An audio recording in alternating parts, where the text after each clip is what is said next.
when Napster introduced peer-to-peer file sharing of music. And I imagine, is that 10 years ago now? It's been a while at this point.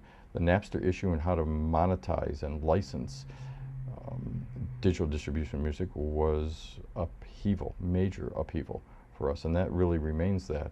Just in the notion of iTunes, when we just talked about a moment ago, whether digital information comes to you as a download or a stream.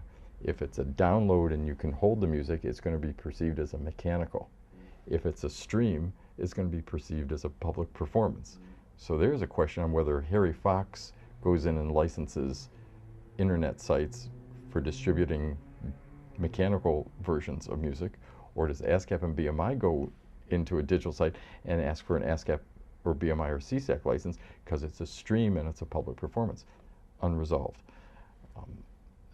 I look back historically when radio was introduced in the 20s, and at the onset of the introduction of radio, it was perceived as broadcasting music for free, and it was perceived as a very adventuresome technology that was ripping off songwriters and publishers.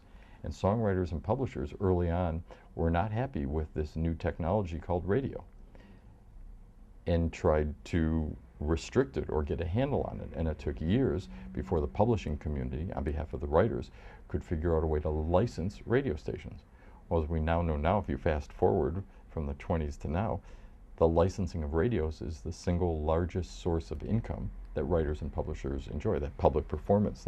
The more you get played, the more you get paid. Well, I sort of have the same kind of view in digital distribution and peer-to-peer file sharing, that it